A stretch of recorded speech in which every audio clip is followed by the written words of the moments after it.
So welcome, Stan. You're in the US, it's in the morning. You're perhaps one of the persons that has been in the field of KM since the longest time here at the conference, so we're pretty honored to have you here. I saw on your LinkedIn profile that you started at DEC and several professional services companies, had in early times titles like KM Lead and wrote books like KM Matters and the Handbook of Community Management. You ran the KM site, which is a very impressive collection of resources. I will put the link in the chat, and also the special interest group on knowledge management, which is a very active community on LinkedIn. So we pretty much look forward to your talk, Knowledge Management Past, New Normal, and Future. I would like to ask Martin to turn off the camera, and I will do it. And Stan, the stage is yours. Thanks very much, Simon, and thanks for inviting me to talk today. Yeah, as you mentioned, this is actually now my 25th year, marking 25 years that I've been actually full-time in the field of knowledge management. As Nick and I were just chatting, we've been doing knowledge management longer than that, but we didn't call it that. We usually had to do knowledge management in addition to some other job. But then in '96, I was asked to start the first knowledge management program at Digital Equipment Corporation, and I've been involved in the field since then. So this talk today about the past, new normal, and future is a topic that comes up fairly often in our field, where people ask the question, is knowledge management alive or dead? What's the status of it? What's the future of it? And so I'm happy to talk about it today. Just a quick introduction to my own background. I spent most recently 8 years at Deloitte as a community evangelist, and then I retired from Deloitte in 2016, so that's 5 years ago. Prior to that, I had spent 25 years within HP, Compaq, and Digital Equipment Corporation. And I've been involved in publishing and writing and speaking for some time, and started the SIKM Leaders Community in 2005. So if any of you are interested in belonging to that community, you're welcome to join. It's a good community for being able to ask and answer questions, attend our monthly calls, and learn more about the field. And here's pictures of 3 of the books that I've written, and now I'm working on my 4th book. So let's start out by talking about the past. How has knowledge management evolved? The slide that you see here includes a graphic from Nancy Dixon. Nancy's one of the thought leaders in our field, and she wrote an article about the 3 knowledge eras. And many people have talked about the different eras of knowledge management with slightly different definitions, but they're more or less the same. And the way I define it here is to talk about 1.0, 2.0, and 3.0. So if you go back over 25 years, 26 years ago is really 1995 is about when we would say the modern field first came into prominence. Patrick Lamb has documented that knowledge management's been around actually a lot longer than that, but it became a field that was widely recognized maybe starting about 95. And in the first phase of knowledge management, the emphasis was primarily on collection, trying to gather together usually documents or database entries and put these into repositories to populate skills profiles, and then to use search engines to try to locate documents and people. So the emphasis on collection was pretty much summed up by, let's go out and collect all the documents we have in an organization, put them into a repository, then we'll be able to search for them and find them, and that'll be great, and that's knowledge management. So about 5 years later, I would say we entered the second phase, KM 2.0, which was at the time referred to as Enterprise 2.0. That term really isn't used much anymore, but it was used then. And the idea behind Enterprise 2.0 was to parallel Web 2.0. And Web 2.0 was a development in the internet world where there were more collaborative technologies that came into use. And amongst those were blogs, wikis, and tags. So in the blog sphere, that really kind of started up in the early 2000s. And then knowledge management looked at that and said, oh, we could use that in knowledge management. Same thing with wikis. A wiki is a collaborative tool for editing for a variety of people. We're all very familiar with Wikipedia. The idea back then was wikis would be a great tool to use in knowledge management because everybody can participate in editing information, and it's collaborative and it's open, and that was the intent of using them. And then tagging, the idea that you would have elements in blogs and wikis and other places in your environment where you could add a hashtag, which was metadata about the content, so that people could then link together different pieces of content and find them together. So that would be what I call the Enterprise 2.0 phase, which went on for about 10 years, from 2000 to 2010. And then in 2010, roughly, this is not an exact timeline, but approximately, I'd say the emphasis turned away much from just worrying about Web 2.0 tools like blogs and wikis, and more into the idea of connection. So collection is the idea that you gather documents. Connection is more the idea that you connect people to one another. And even though communities have been around, they started to get more emphasis, and we talked much more about communities as being a key part of knowledge management efforts. And also something new was introduced called enterprise social networks, which were a form of community, which mimicked the social media tools that were becoming widely used, including Twitter and Facebook and LinkedIn. And then more of an emphasis on enterprise search as opposed to search within a particular database, being able to search across an enterprise, including the intranet and multiple databases. So that's sort of where we've come from. We've come from just collecting documents to having collaborative tools to having more of a network orientation. And that's where we came to, let's say, within the last year or two. So now let's talk about the present. Where are we now? And I'm going to divide this into two parts. We'll talk about sort of the negative indicators of the status of our field, and then some of the positive indicators. So if you look at one measurement of how the field is doing, it would be based on how many of the things that have been around the field for some time are still there. If you start with blogs, when I started blogging, which is around 2006, that's 10 years into my career as a knowledge manager, there were a lot of people that were knowledge management bloggers, and they formed a blogosphere, and they would tend to comment back and forth to each other and talk about each other's blogs. And I had started a list of bloggers back then, which was quite long, and there were quite a few active bloggers, and I would say that it was pretty lively. I would say today we have far fewer knowledge management blogs that are either being started or maintained. I may still maintain a list of KM blogs, but many of them are no longer active. Some of them are no longer even online. So if you asked how many KM bloggers are there today, I'd say a lot fewer. I don't have an exact number, a lot fewer than there were back when I started blogging in 2006. Similarly with books, as an author of books, I can tell you that I don't see too many new books about knowledge management being written these days. There's certainly a lot of classics that have been written over the years, going back to 95, but I'd say a lot fewer today. There's still some. It's not like they've stopped writing about it, just that there are not as many different authors writing about knowledge management.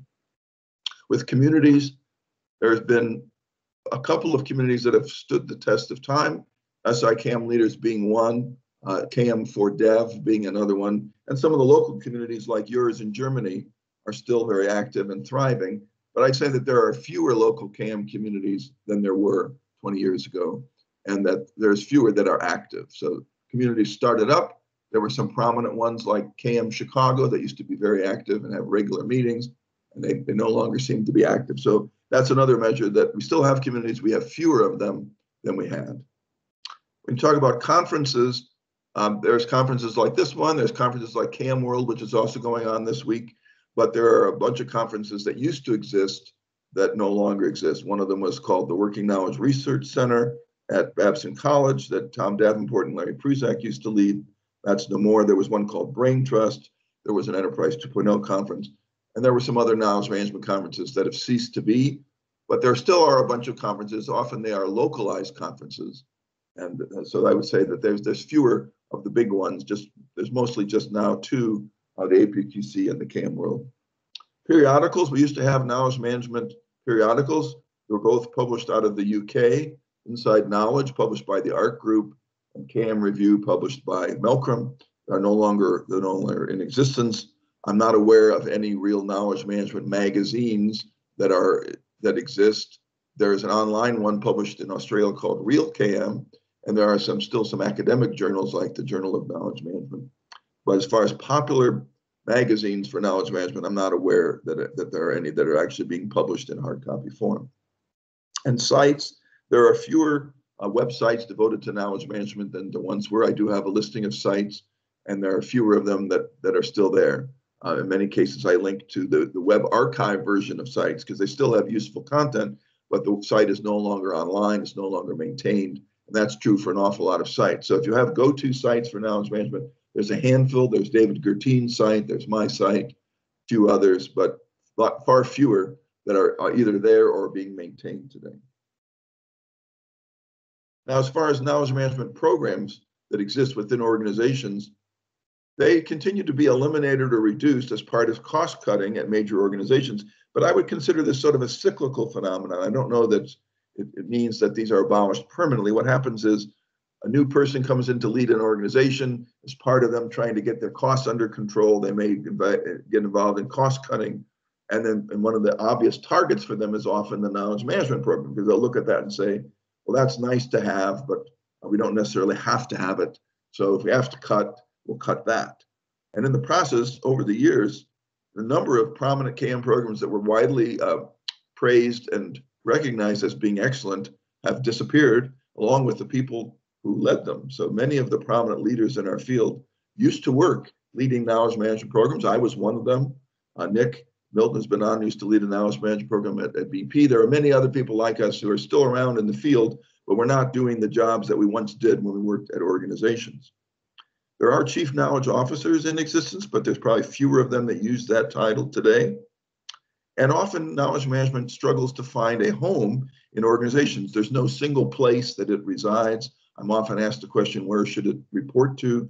It gets moved around. It's added to groups that don't understand it or appreciate it, and that can lead sometimes to its being cut back or eliminated altogether. We still have the problem of technology dominating knowledge management, even though we all have sort of the cliche that we quote, which is that knowledge management isn't about the technology, it's about the people and the process. But in reality, it's still often technology-led. And there's still a lot of vendor hype for tools. It continues to overstate the ease of implementation. So people will pitch a product to you and say, this is a great product, and if only you will buy this and install it, you'll get all these wonderful benefits. It's never quite that way. And people then view knowledge management as a system, a tool, rather than as an ecosystem, which includes tools, but also includes other things. And therefore, knowledge management efforts often fail to meet expectations. If somebody has told you that if you buy their product and install it, you're going to have magic knowledge management, you'll probably find it doesn't work that way, and there'll be disappointment and disillusionment, and that may lead then to some negative consequences. We have the problem that our leaders are not always on board. I'm talking about people who are the executives in an organization, senior leaders. They have a short attention span for various business fads. So they may have heard about knowledge management at some time during the last 25 years and may have even been excited about it briefly.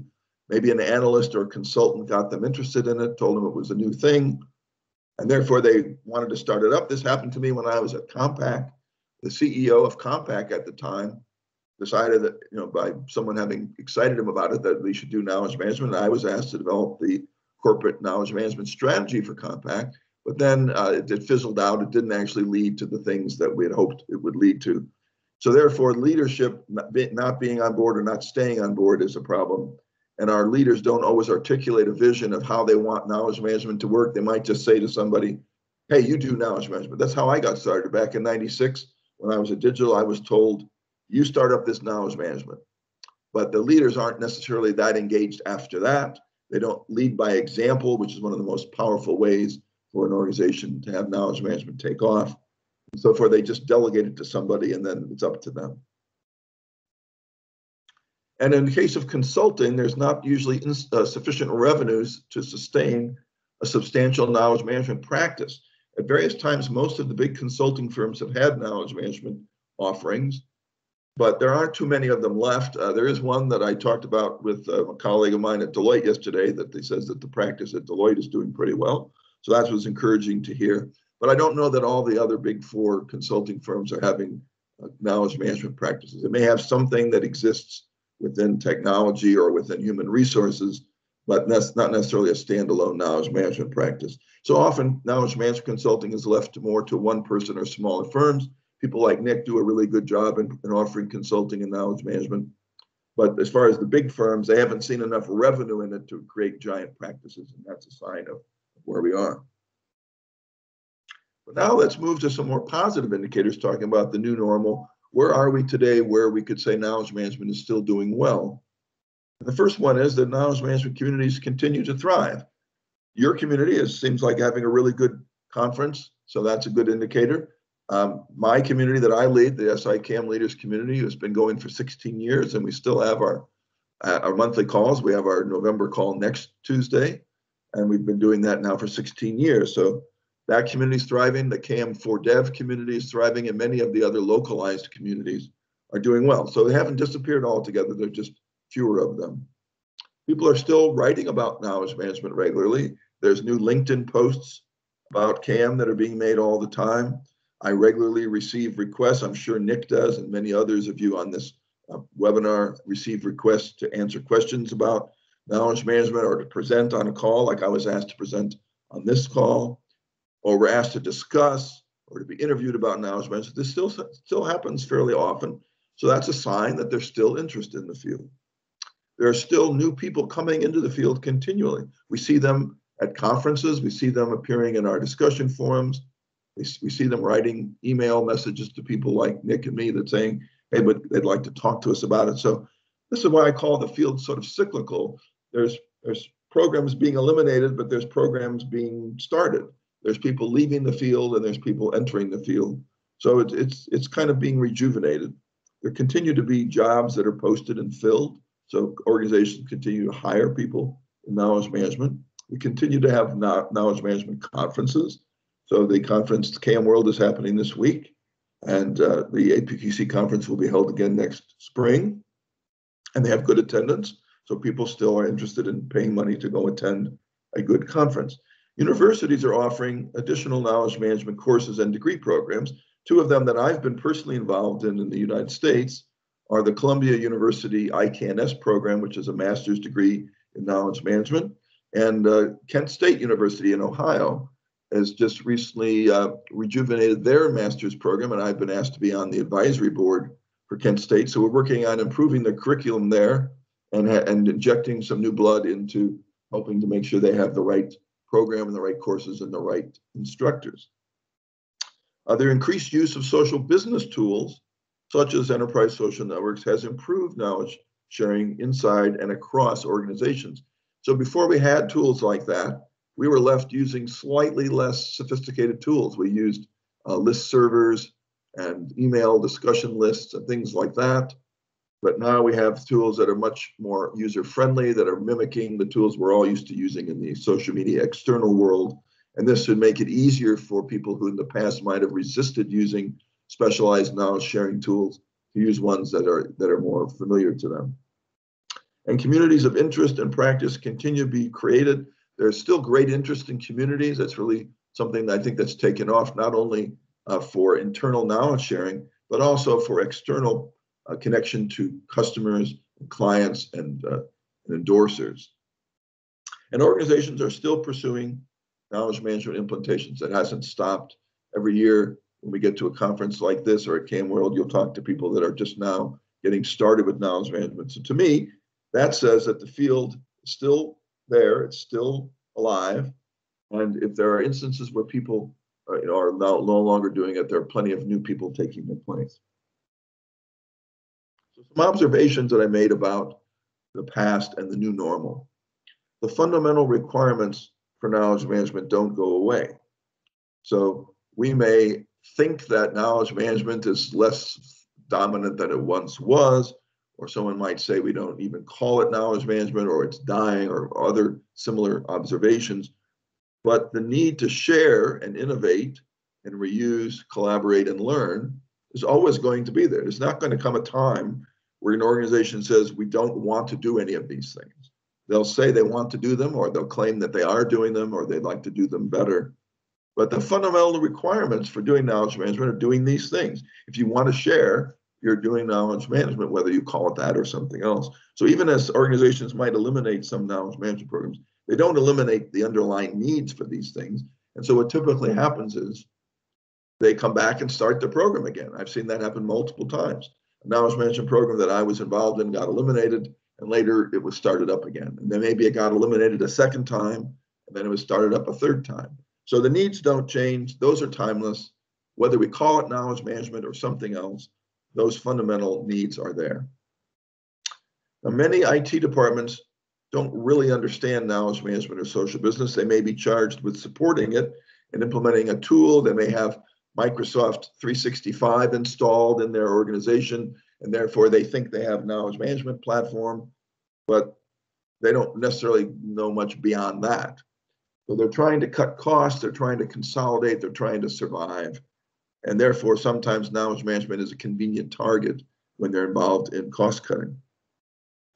But we really need a separate knowledge management program, separate from IT, to champion the collaboration, communities, and connections that go beyond the systems and tools that IT is responsible for.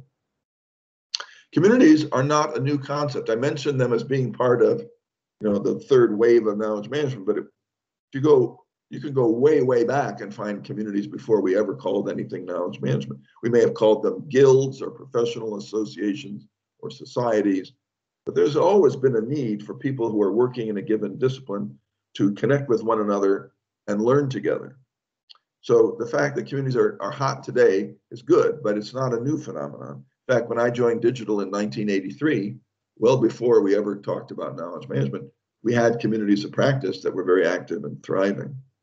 So they have great potential for conversations, for learning, for asking and answering questions, but they're not new. So sometimes the old proven methods, like communities, that are not cutting edge, they're not all that exciting necessarily, they're not jazzy, but they may be the best approaches to take. So the idea is we don't necessarily need new things, we just need to take some of the things we've had for a long time and use them effectively. Knowledge management is relatively stable. It doesn't grow that much, but it doesn't necessarily shrink that much either, right? It just sort of stays about the same. So whenever people have predicted that knowledge management was about to take off and really start to grow and get to be really significant, I don't think that's ever been true, but neither is the prediction that knowledge management was going to die. It's there, it continues to be there. It isn't necessarily taking off, it isn't necessarily going away.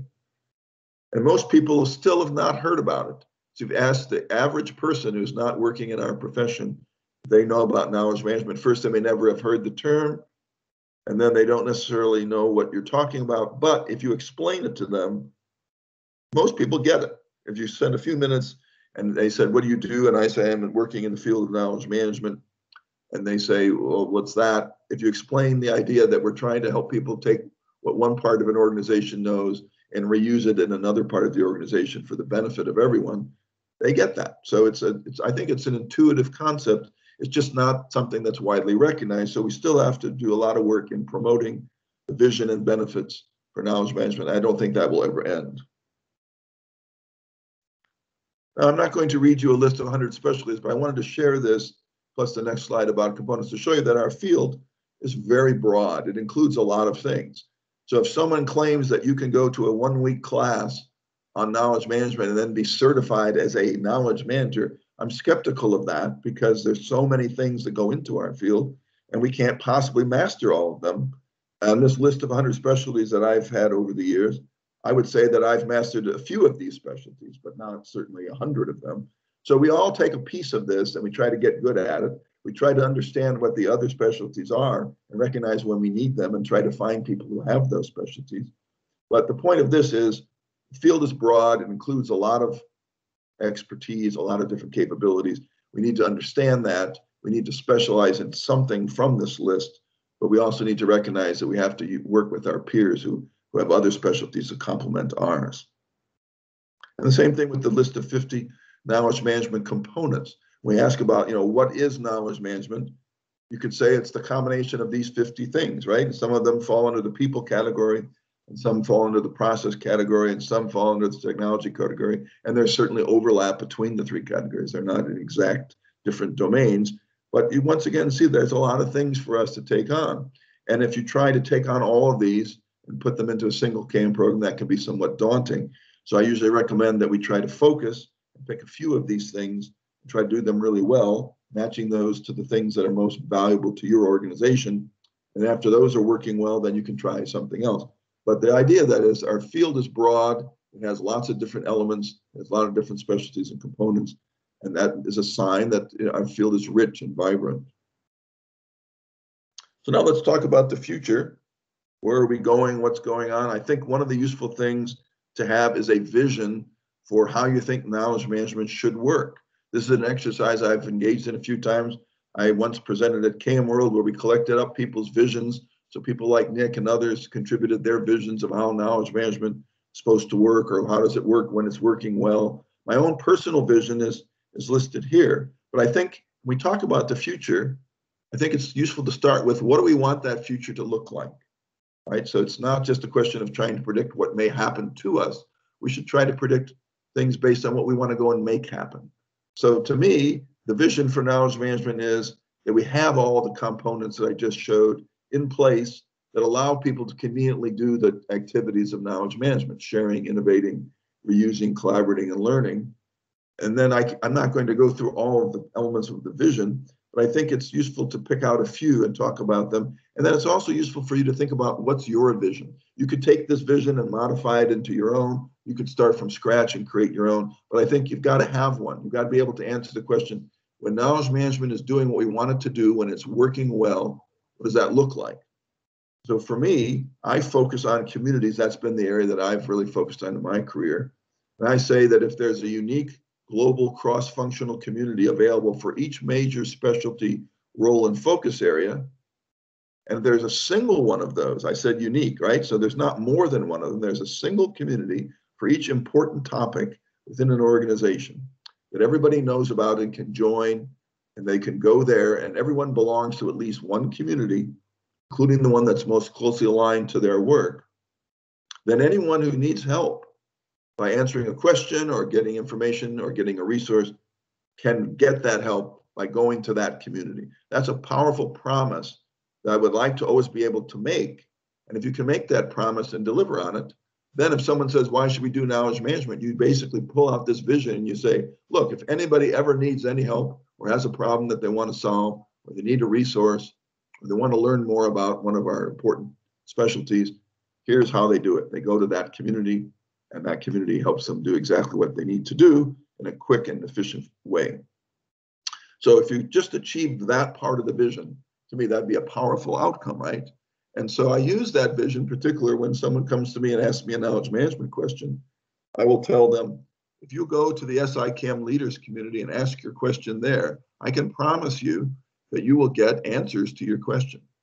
And so if you can make that promise and then deliver on it, that's a powerful thing to be able to do. So all of the things listed here, if you could achieve all of them, that would be a pretty good future state to achieve. And I don't think most organizations are there. If your organization has achieved this vision, then I say congratulations, that's wonderful.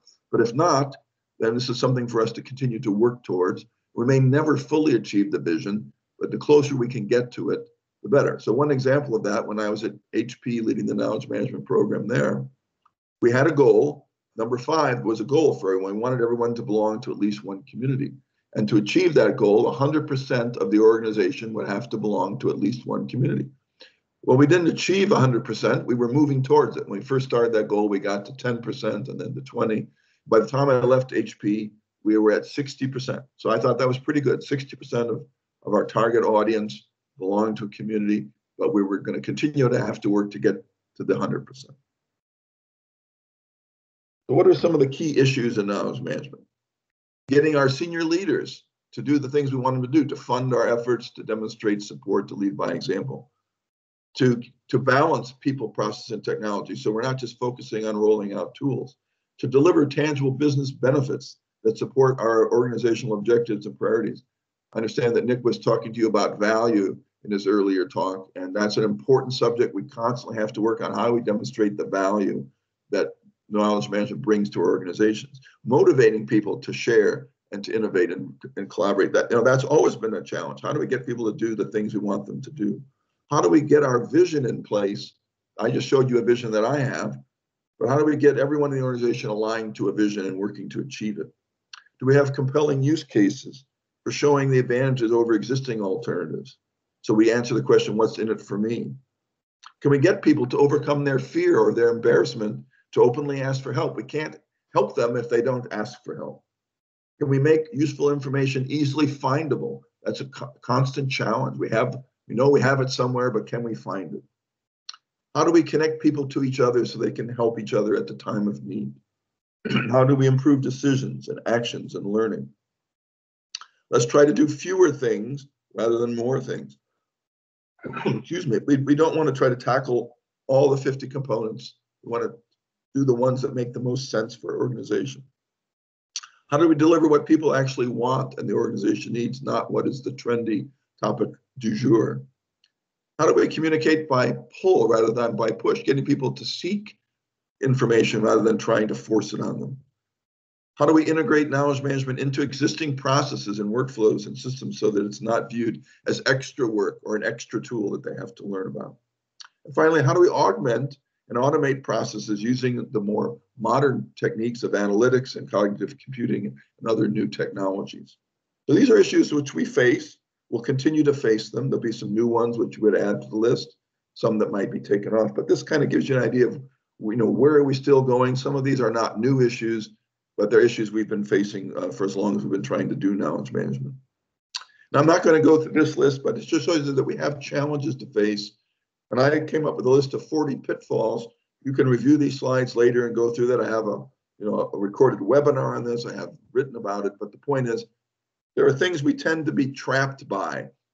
We focus on technology, or we focus on collecting rather than connecting, or we don't allow people to meet each other in person, or we tend to be secretive. There's a lot of things that are on this list. There's the first 20. Here's the next 20. So the point I'm making by sharing these with you is that we have some obstacles to overcome. If we're aware of what those things are, I think we can overcome them. So how is CAM evolving? These are 10 areas that I've identified that I think are emerging as important areas.